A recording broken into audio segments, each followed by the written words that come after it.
Codi Joyce.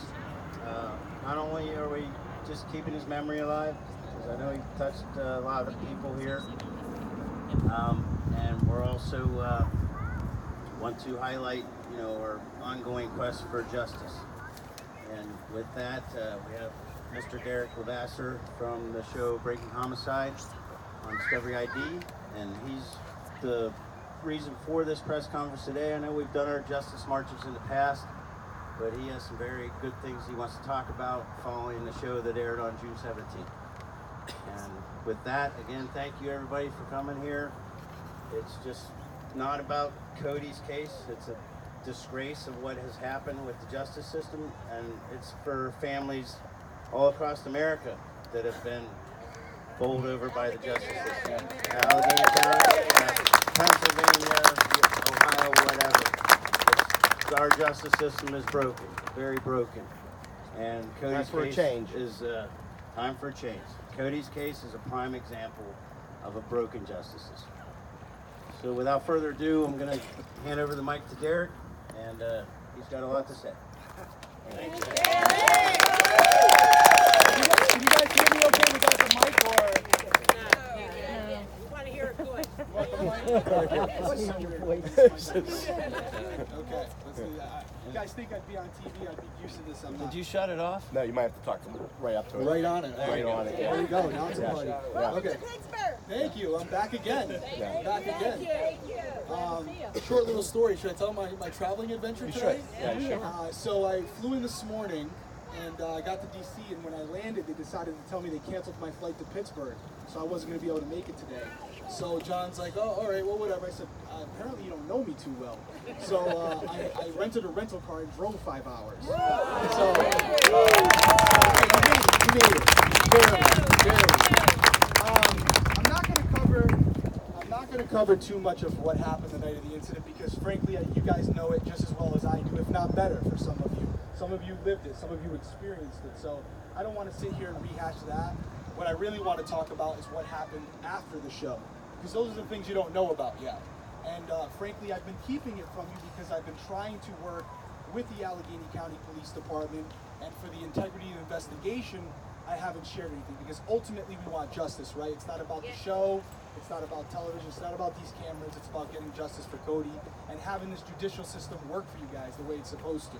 So I haven't shared it until today, and unfortunately, due to some conversations I've had with the Allegheny Police Department, it's my gut feeling based on my 15 years in law enforcement that we're kind of at a dead end. But I'm going to let you guys be the judge, because I'm going to share everything that happened with them. And as far as I'm concerned, professional courtesy is kind of off the table at this point. I let them do their job, let them have an opportunity to talk to the people that came forward. They didn't, so I'll share it with you guys, and then you can be the judge. How's that sound? Okay, so first I want to start off with, why did I take this case on? We get thousands of submissions for Breaking Homicide. And when I first read this case, it seemed pretty close and shut to me, honestly. You had a medical examiner ruled it a homicide. There was no sign of drugs. You had multiple witnesses there. You had individuals who had injuries to their arms that were indicative of a choke, which was the cause of death for Codi. So for me, I'm like, what's going on here? Why do I really need to go? And as I talked to John and as I talked to Paulette, I realized there was one big question, and it was, what's going on inside the DA's office? What's going on here? Why hasn't there been justice yet? Why hasn't there been at least a grand jury? And so that's why I decided to come. And I said, you know what? Because I'm not going to lie to you. John knew this. I said, I'm not here to work for you. I'm here to find the truth. And if I find out that, there's a reasonable explanation as to why charges haven't been brought, I'm going to say it. I'm going to say it on the show. I've done it before. And that was my goal, to come in here and find the truth. Not to find the truth for John, not to find the truth for Paulette or Codi, but to find the truth as exactly, objectively, what it was. And what I left here with, after completing my investigation, was a bigger question. Why hasn't anybody been held accountable for Codi's death? It's that simple. You have an autopsy report that ruled it asphyxiation due to a chokehold. You have multiple witnesses saying Codi was in a chokehold. And yet, nobody's been held accountable. I give this analogy all the time. If I and 3 other guys go up to someone with a knife, and that individual gets stabbed, if they can't identify who had the knife, we don't all walk away scot-free. It's just not the way it works. It's common sense. You don't have to be a lawyer to figure that out. So that's what I left here with, and I hoped that by calling out for a call for action, and I did on social media, some of you probably saw it, reaching out to the Allegheny County DA's office, asking them to come out with some sort of statement or some closure for this family so that they can move forward. And I thank you guys for doing it, because I can tell you that they received thousands of complaints and yet still no public statement. However, because of what you guys did, I did receive a message from a Detective Dale Canafori from the Allegheny County Police Department about a week after the show aired. So why do you think that is? It's because of you guys. It's because of you guys. So thank you for that. He reached out to me. He said he was now working the case. And we both agreed very, very quickly that this case needed to come to a resolution. There needed to be some type of closure. He didn't promise me an arrest. He didn't promise me a grand jury. He just said, we got to bring this case to a closure. That's the bottom line. And he said, if you have anything that you think would help, I'd really like your assistance. And I said, well, listen, Detective Canafori, I already have people emailing me and messaging me with information about this case that I think is advantageous to a possible prosecution. He said, okay, I'm all for it, but I'd like to start with the individual. Who here saw the show? Okay, there we go. Yeah. There was an individual on the show who was at the party that night and saw Codi in a chokehold, right? And saw what happened to him. And I kept that person's identity confidential for his safety. And the detective wanted to speak with him. So after confirming with that individual that it was okay, I shared that information. And the detective's immediate response was, oh, we already interviewed him. I said, okay. I'm not trying to question your work ethic here. And this guy, Detective Canafori, has been doing it a long time. He had 25 years in Pittsburgh.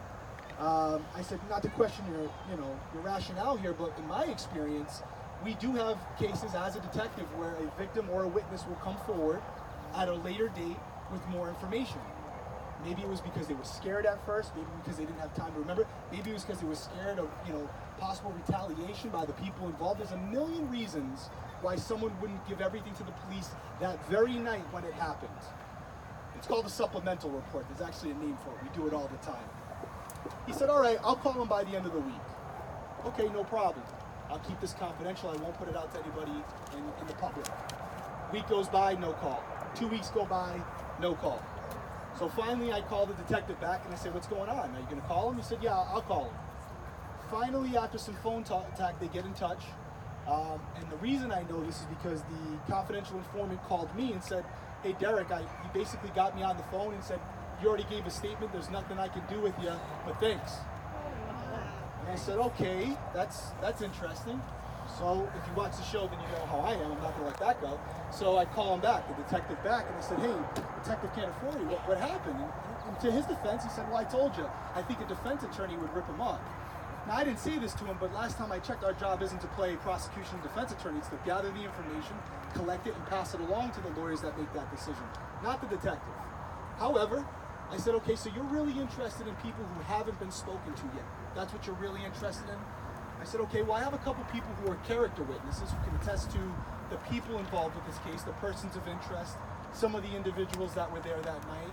I'll pass that along to you. But more importantly, I have an individual who has never spoken to police before and came forward after the show and will testify under oath that one of the persons of interest after the incident confessed to killing Codi. What do you think about that? That's great. You have someone who will say that they confessed to him. Absolutely. Let me confirm and make sure they'll speak to you. Sure enough, this individual, who is an upstanding citizen, never been in trouble, has no incentive to lie, is actually friends with the persons of interest, was willing to speak with the detective. Gave him the information. He said, I'll call him first thing next week, Derrick. That's big. Okay, thank you, Detective Canafori. Beginning of the week comes, no call.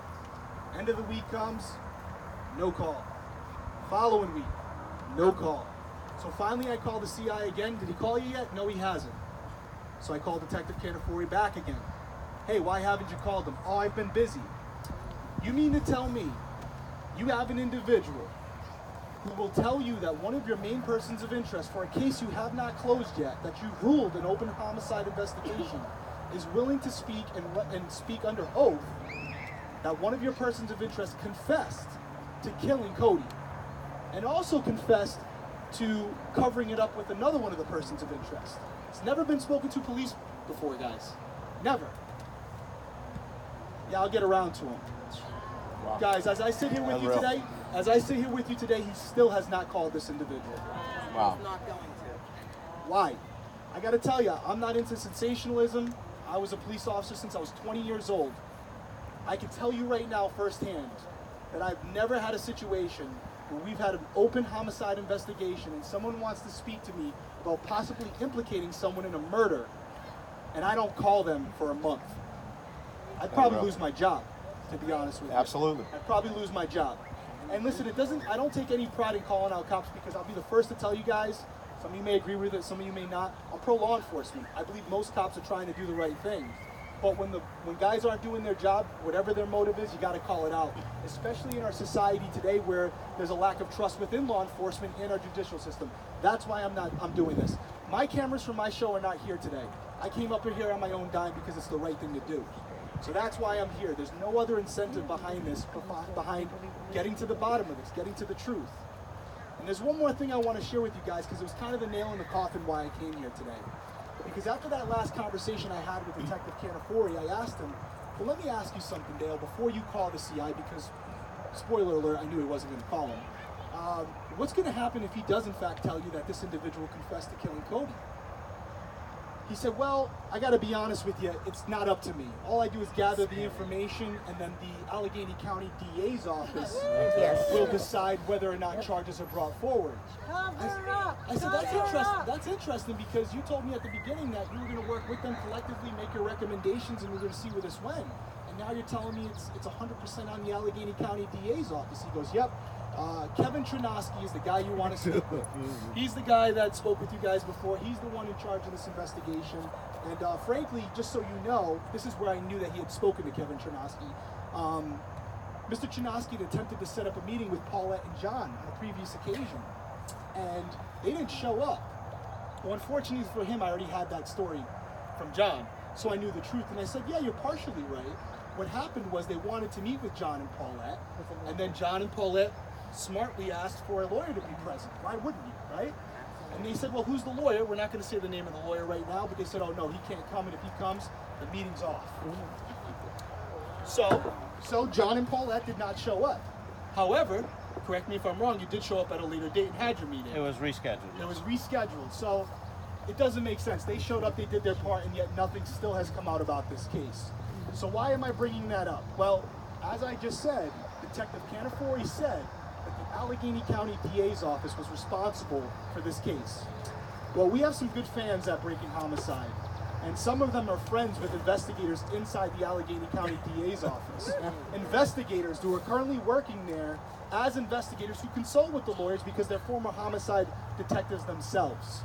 So for the sake of this fan, and also for the sake of this detective, because based on what he wrote, I believe he's trying to do the right thing.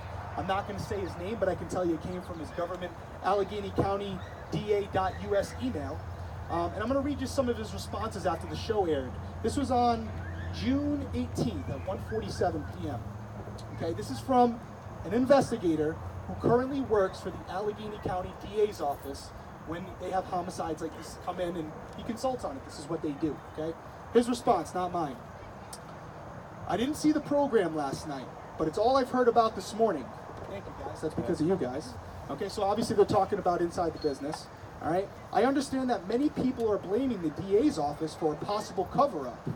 As you know, the officers in our unit never understood why charges weren't brought in this case. Wow.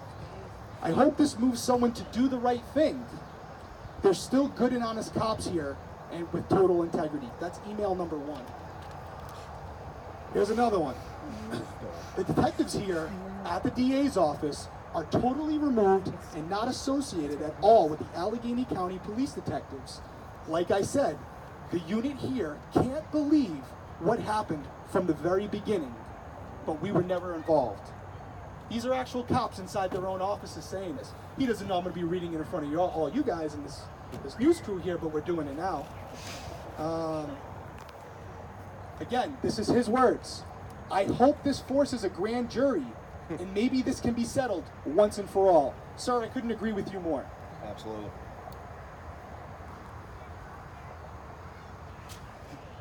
And he just, again, the last one here, he basically just says, again, we're not in charge of investigating this case. It was on the Allegheny County Police Department. And he's putting it on them. So here's my problem. I want to work with them, but it's almost like I have two daughters. And it's almost like they're fighting over who has to do the chores. These are government agencies that are working for you. And they can't decide who's responsible for bringing charges. You have an autopsy report that indicates how someone was killed.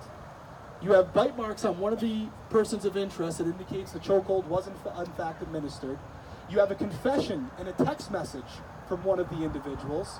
You have a verbal confession from another one of the individuals. And yet I'm standing before you almost 4 years later, and it's still undetermined.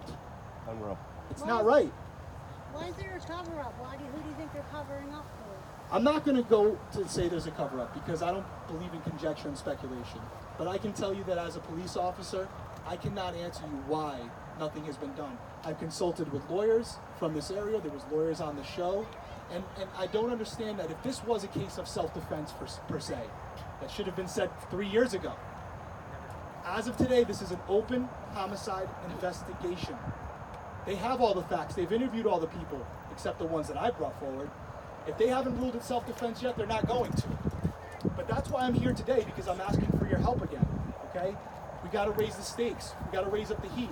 I can tell you I don't know if she's going to show up or not, but I just got off the phone with Lisa Middleman. Yeah. And, I just personally Right. I got her number through a friend, and I called her cell phone and said, "Hi, it's Derrick." And supposedly she's going to stop by. We'll see if she actually does. And she wants to say a few words. She's familiar with the case. So hopefully she shows up. But what I'm asking before I get into the politics of it, because frankly, guys, I don't live here. You guys do. This is your place of business. This is where you work. This is where you live. This is where your kids live. Okay, everyone needs to be treated equally. So what I'm asking for you to do is we go out there, we send emails to the Allegheny DA's office, we send them to politicians, we send them to anybody you think would listen. Phone calls, I don't care. Do what you have to do. Be respectful, but be persistent. And we're not demanding for an arrest. We're not demanding for a grand jury. We're demanding an answer. We want to know yes or no. Is there going to be a grand jury convened, or are you closing this case? And if you're closing this case, we want the police reports released. We want to see them for ourselves. If you're going to take the law here in Pennsylvania and apply it to this case and come to the conclusion that no charges should be filed, we want to see those facts and circumstances that brought you to that conclusion. You owe that to this family. Amen. To leave them in limbo, it's not right. And I'll say something else you may not agree with. You have 4 persons of interest connected to this case, and I'm not saying their names intentionally, but you have 4 individuals that many people believe should be in jail right now. Is that fair to say? Absolutely. Okay. Let's look at it from the other side. Do they deserve to have this finally closed one way or the other? Either they go to jail or they're vindicated. One way or the other. Absolutely. They're going through their lives right now kind of in the middle because nothing's been released. So everybody deserves an answer. And the only people who can give that to us is the Allegheny County DA's office. And I have to call out Kevin Chernowski, and I have to call out Steven Zappala. That's their job. They got to do their job. Yeah. Listen, it shouldn't take me coming here. It shouldn't take doing this to have an answer for a case 4 years later when there's really, you'll get some cases where you'll have DNA, the science and technology hasn't caught up yet, and you have to wait. This is not one of those cases, guys. So I thank you guys for coming. I'll definitely answer any questions. Did the Monroe Police release any of their information to you? That's a good question, actually. I gotta let Munhall off the hook a little bit here because overall, the Allegheny County Police Department is responsible for the homicides. They turned it over to them very early in the process, so they're basically the overall jurisdiction for this case. And Munhall couldn't release anything even if they wanted to. But as you saw on the show, there were some police officers who reached out to me who were in the show who are in fear of retaliation or losing their jobs, but I think we know how most of them feel. They were there that night. For the officers that were there and saw what transpired, they know what happened. Go ahead. So we did what we were asked to do, writing a letter to the Bar Association. I, probably with many, Steve Shore got letters back in the mail that said, thanks but no thanks. We can't do anything down here, call the state attorney general. Right. So we're going, you're right, we're going in circles. Correct. How do we as a team, where are we going? You know what people really care about sometimes? Votes. Absolutely. Vote them out. I mean, how, yeah, but we're small. You're small, but that's why we're doing this. And listen, I'm a realist. John knows this. I call it how I see it. I'm not promising you guys that you're going to get the fairy tale ending. I'm not. I'm just telling you what the facts are as we sit here today. Because at the end of the day, I could just keep it to myself, and you'd never know what happened. But as of right now, this is where it stands. And I'm telling you, I'm putting myself out there telling you that as a former detective, I've never seen a case conducted this way. So I'm hoping that with the continued pressure and competition against them, if Lisa Middleman actually got the votes, apparently she did, she got the signatures required, that something changes. Because Cody's family is not the only family that's experienced this. Absolutely. So you may be one small group, but there are many small groups out there.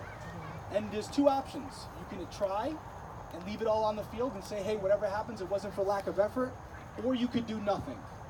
That's up to you. Like I said, I don't live here, I don't vote. But I know what's right and I know what's wrong, and this isn't right. Collectively, where do we just keep pressuring the Bar Association, the DA, the AG, just everybody? Absolutely. Absolutely. Listen, from what I understand, this is an election year, right? Yep. Yep. We need more media. If you don't, well, keep calling out for them. Keep calling the media outlets. They love that. Call them too. And listen, they're your best. And listen, I have my pros and cons with media. They have their pros and cons with me too. But it's one of those things where they are an asset, they are a tool, and genuinely they want to get the truth out there. Hey, they're here, are they? They are. Yeah. Yes. Yeah, they're here, aren't they?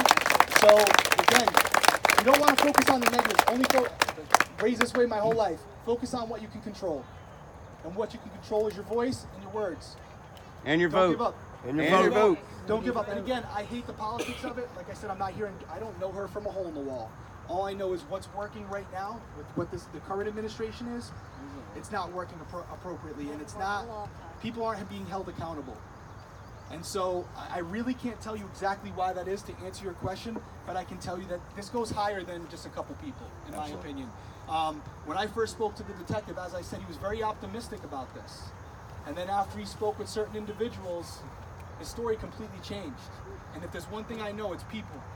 And I knew the minute I heard his voice where it was going. And that's why I decided to do this. We didn't want to do this. This is not what I want to be doing.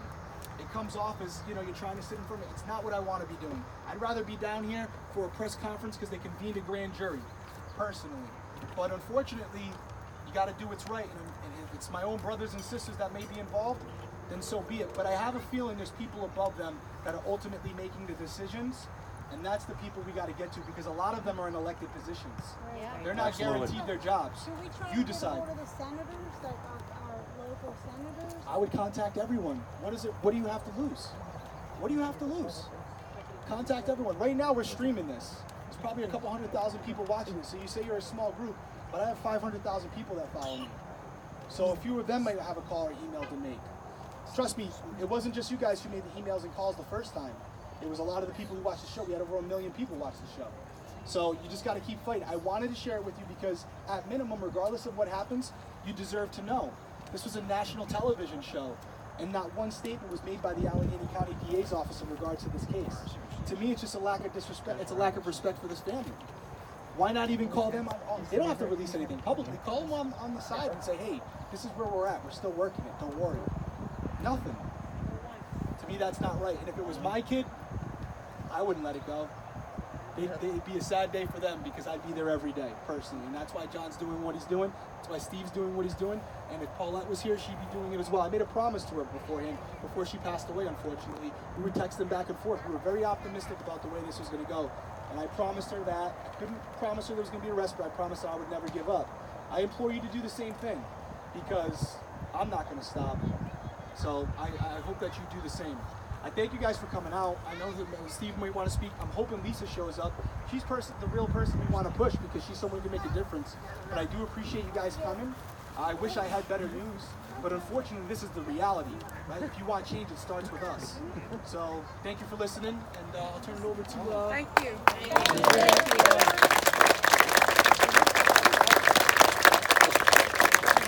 Just short and sweet. Again, thank you, everybody. Yeah, Gina,